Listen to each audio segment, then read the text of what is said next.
Hello everybody, welcome back to Various Oddities Showcase, where I'm showing up all the brand new stuff that's coming to here. So we're in my little bit of a, it's like a very cramped, very kind of small, but nonetheless, kind of a little alchemy workshop and such. And over here we have a Grima who's keeping an eye on things. She likes to try and murder me if I don't have her in glass. So just imagine she has very large spectacles. But yeah. So, previously, we have already looked into how to make the alchemical solutions, and we then, we craft them up, we give them a few shakes, and then we shove them into a furnace. Have a quick, very simple little auto furnace over here, and that part is fine. But if you're trying to make a lot of those alchemical solutions, it can get kinda tedious to shake every single one every single time. So, by way of a little bit of automation, I'm just going to craft up everything that's in here, and that's going to take me a hot minute, because, hey, thank you, auto-crafting in vanilla. So let's just get a bunch of these. Oh, we're gonna need some bottles. Water over here. There we go, okay, all good. So that's one, and we can still go, get some more, let's have some antitoxin as well. Might as well, because antitoxin is kind of handy when you're stood 5 feet from a witch. And I don't know quite why it's not putting the water bottles in, though it registers them as necessary. There's probably a reason related to the actual, recipe registry that I can just tweak on that later. But you will be able to play this version very, very swiftly, because this is actually pretty much fit for release. Well, it's fit for beta release, I should stress, because we still have, I believe it's the Tyrannosaurus Rex to add. But, you know, we're working on it, and he's looking pretty swiffy so far. Okay, so let's try and grab 4 of everything. Why not?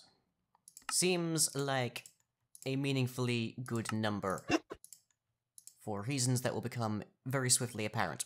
Okay, so let's just clear out all the stuff we no longer need. Okay, right. So, as we can see, we have an object, a series of objects, actually, over here, and these are the alchemical centrifuge. Now, if you're particularly remotely aware chemistry nerd, you'll know a centrifuge is used for separating things, not mixing them, but shaking made the most sense here, and it's a much simpler thing to actually animate. So, each of these slots takes 1 item, and that item has a maximum stack of 1. That's why I kind of mention it, because that's a little bit easier to parse than say it only takes 1 kind of item. And we can in fact feed them in and out via hoppers, but they need to have a cauldron underneath them to function. So, let me just stick these in, and we'll see where they go. So, yep, as you can see, they do render. There are 4 slots, and they all get 4. And it would help a little bit if I then locked, like, one of these, but it's fine. It does render the actual item in there. It does not do as the as the brewing stand does, and just renders a generic. So, as we can see, there are now 4 of those. And do I have... I don't think I have enough for 4 more, but let's just try and make ourselves some... I think that's the recipe for Tanglefoots. Yes, it is. Grand. Just grab ourselves 4 more Tanglefoots then, and we can fill up that last one. So, okay, no, 2. 2, that's fine. So I didn't need the computer. Okay. You'd think I'd remember my own recipes better, but nope. This is not the case. Okay, that's interesting. We've lost... Okay, no, it's... Okay, that's probably to do with the way that Minecraft does its values. Don't worry about it. But anyways, so if I... As you can see, they don't do anything right now. But if we... Firstly, pick up some of these waters, jeez. If we get ourselves 3 buckets of water... And then there is 1 more thing missing here, which is some fire. And as we can see, they do a nice little animation. You cannot interact with them whilst they're working, but in short order, otherwise known as when the cauldrons are empty, they're all done. Hooray! So now we can just grab all of these. No problems whatsoever. And we can just shove them over here. Hooray! So there's a lot of stuff. There we go. So that makes creating alchemical solutions and such much faster and much easier. And we just turn you off. There are fire charges and dispensers in there if you're curious how this is. This is all vanilla. There's no modded automation here at all. And if you did have something, for instance Ender IO, you can in fact just suck all of the items out of the sides of this. You don't have to do it from below, but hoppers are limited to pulling stuff out from below, so that's just why we're there. So there we go. Or pretty much auto tanglefoot flasks. Very straightforward. Of course, if you don't want to do it automatically, you can just right-click and access the inventory. Very straightforward. The other thing that I've been working on is actually crafting magical spells. So here we have the inscribing table that I've previously shown off, but it's looking a lot more spiffy now. And it has the familiar 4 buttons. It has the reagent slots, the ink slots, the paper slot. It has this reference slot, which, as you can see, is cycling through a selection of example references. So we've got scrolls, we've got wands, and we've got spellbooks in there. And it has hopper functionality. So if I grab everything in here. Excellent, just leave that be. That's a book for the moment. Just dump these. And then we can see that they do start to show up. And am I missing a stack? I am apparently missing a stack. Okay. It's fine.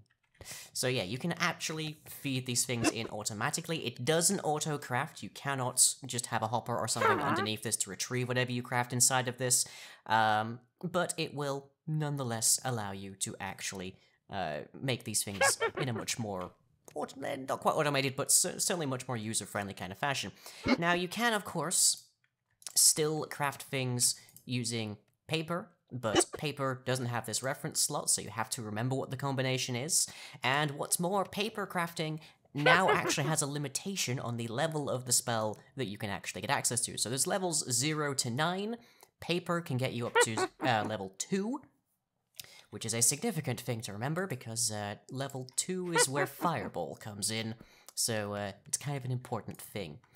And let's just chuck some paper in there, and we can see it turns up over here as well. If there's no reference item in here, then the paper is the only thing, it just shows up in the middle there. So for instance, just like that, so you have some idea of what's in there. And otherwise, works just like that. So we open this, Bull Strength is currently in our slot over here. And that means that we automatically get filled in with the combination. So you can use this as a reference for what these things are, or you can just use it to help you open a table and suddenly there's a scroll of Bull Strength, just as long as you have the reagents. The reagent slots are not open for hopper access, so you do have to use those. And it does require some XP, but this is nonetheless very close to being high auto at the very least, spell crafting. And I've shown this off before. Here we have a Blessed Book, just as an example of a different thing you can actually use. So it's currently set to Cure Serious Wounds, so we can get scrolls for that out of this.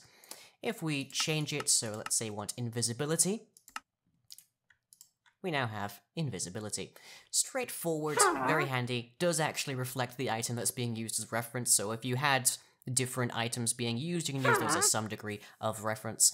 Let me know in the comments if you think that, I don't know, like scrolling over this should show the name of the currently referenced spell or some such, because that's something I can do. It's just a matter of how much of this ends up being too much clutter, especially visually right now. There's like 6 different things it's showing in one block, but it nonetheless looks pretty nice, and I like having to take the book out personally and like actually flip through to the spell I want.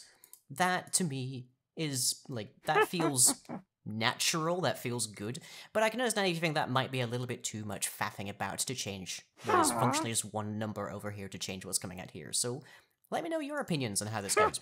But, yeah, that is what I have so far. This version is available for play, so go on ahead to the website over on CurseForge and download it and have some fun, and also report any bugs that you find, because we are very close to an actual official release.